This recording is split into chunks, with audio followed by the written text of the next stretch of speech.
Hello friends, तो आज हम बात करेंगे प्राचीन भारतीय इतिहास में गुप्त साम्राज्य के इतिहास के स्रोत के पुरातात्विक साक्ष्यों के बारे में। इससे पहले के वीडियो में हमने उनके साहित्यिक साक्ष्यों के बारे में अध्ययन किया था। इसमें हम गुप्त साम्राज्य के इतिहास के स्रोत के पुरातात्विक साक्ष्यों के बारे में अध्ययन करेंगे। इसमें गुप्त साम्राज्य के इतिहास के पुनर्निर्माण में पुरातात्विक साक्ष्यों से भी जानकारी मिलती है। इनका वर्गीकरण 3 भागों में किया गया है। पहला है अभिलेख। तो अभिलेख में गुप्तकालीन अभिलेखों में सर्वप्रथम उल्लेख समुद्रगुप्त के प्रयाग स्तंभ लेख का किया जा सकता है।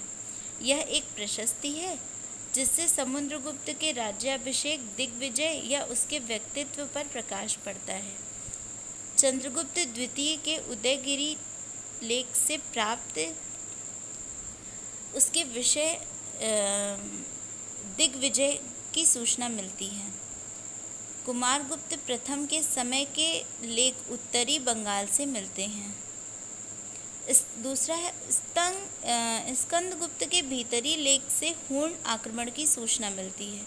इसी सम्राट के जूनागढ़ से प्राप्त लेख से पता चलता है कि उसने इतिहास सुदर्शन झील का निर्माण करवाया था। इसके अलावा और भी उनके अभिलेख एवं दानपत्र मिले हैं जिनमें गुप्त काल की अनेक महत्वपूर्ण बातों की जानकारी हमें मिलती है।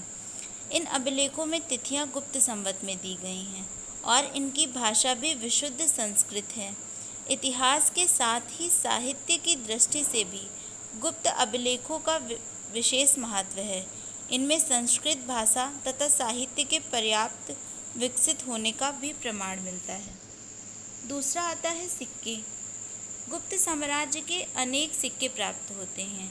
ये स्वर्ण, रजत और तांबे के हैं। स्वर्ण सिक्कों को मीनार, रजत सिक्कों को रूपक तथा तांबे के सिक्कों को मृशिक कहा गया है। गुप्तकालीन स्वर्ण सिक्कों का सबसे बड़ा ढेर निधि राजस्थान प्रांत के बयाना नामक स्थान से प्राप्त हुआ है। ये बहुत ही इम्पोर्टेंट लाइन है, इसको याद रखने वाली है। कहीं कहीं पे पूछा भी जाता है कि गुप्त काल के स्वर्ण सिक्कों का सबसे बड़ा ढेर हमें कहाँ से प्राप्त होता है, तो राजस्थान प्रांत के बयाना नामक स्थान से प्राप्त होता है। कुछ विद्वानों जैसे एलन अल्तेकर आदि ने भी गुप्तकालीन सिक्कों का विस्तृत अध्ययन किया है। अनेक सिक्कों पर तिथियां भी उत्कीर्ण की हैं जिनके आधार पर हम संबंधित शासकों की तिथि निर्धारित कर सकते हैं। कुछ सिक्कों से कुछ विशिष्ट घटनाओं की सूचना मिलती है। जैसे एक प्रकार के स्वर्ण सिक्के के अग्रभाग पर चंद्रगुप्त और कुमार देवी की आकृति तथा पृष्ठभाग पर लिच्छवी लेख उत्कीर्ण है। इससे स्पष्ट होता है कि चंद्रगुप्त ने लिच्छवी राजकुमारी कुमार देवी के साथ विवाह किया था। समुद्रगुप्त के अश्वमेध यज्ञ के सिक्कों से उसके अश्वमेध यज्ञ की सूचना और चंद्रगुप्त द्वितीय के व्याघ्रहनन प्रकार के सिक्कों से उसकी पश्चिमी भारत की एक विजय की सूचना मिलती है। मध्य प्रदेश के एरण भिलसा से रामगुप्त के कुछ सिक्के मिलते हैं जिससे हम उसकी ऐतिहासिकता का पुनर्निर्माण कर सकते हैं। सिक्कों के अध्ययन से हम उस काल की राजनीतिक और आर्थिक जानकारी प्राप्त करते हैं। कुमारगुप्त के उत्तराधिकारियों के सिक्कों से आर्थिक दशा के निम्न होने का आभास मिलता है। तीसरा आता है स्मारक। तो गुप्त काल के अनेक मंदिर, स्तंभ, मूर्तियाँ और गुहा मंदिर प्राप्त होते हैं। इनमें तत्कालीन कला और स्थापत्य का उत्कृष्टता से वर्णन मिलता है। इनमें सम्राटों और जनता के धार्मिक विश्वासों को समझने में मदद मिलती है। मंदिरों में भूमरा का शिव मंदिर, तिगवा का विष्णु पुराण मंदिर, नशना कुटार का पार्वती मंदिर, देवगढ़ का दशावतार मंदिर, भीतरगांव का मंदिर और लाट खान के मंदिर के विशेष रूप से महत्वपूर्ण जानकारी मिलती है। ये सभी मंदिर अपनी निर्माण शैली, आकार, प्रकार और सुंदरता, सुदृढ़ता के लिए प्रसिद्ध हैं।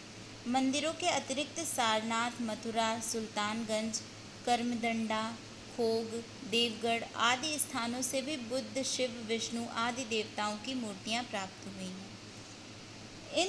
इनमें उस समय की मूर्ति निर्माण कला पर प्रकाश पड़ता है। मंदिरों तथा मूर्तियों के साथ साथ बाग, जो कि मध्य प्रदेश के ग्वालियर में, तथा अजंता की कुछ गुफाओं के चित्र भी गुप्त काल के माने जाते हैं। अजंता के चित्रों के विषय में धार्मिक हैं, जबकि बाघ की गुफाओं के चित्र लौकिक जीवन से संबंधित हैं। इन चित्रों के माध्यम से गुप्तकालीन समाज और उनके धार्मिक विश्वासों को समझने में मदद मिलती है। साथ ही गुप्त युगीन चित्रकला में विकसित होने का प्रमाण मिलता है। इस प्रकार साहित्यिक, और जो कि हम पहले पढ़ चुके हैं, और पुरातात्विक दोनों की सहायता से हमें गुप्त काल के विषय में जानकारी मिलती है। इसके इतिहास को समझने के लिए हमें साहित्यिक और पुरातात्विक दोनों साक्ष्यों का अध्ययन करना पड़ेगा। आशा है कि इस वीडियो में आपको गुप्त साम्राज्य के इतिहास के बारे में जानकारी मिली होगी। अगर आपको वीडियो पसंद आया हो तो लाइक, शेयर एंड सब्सक्राइब करें। Thank you.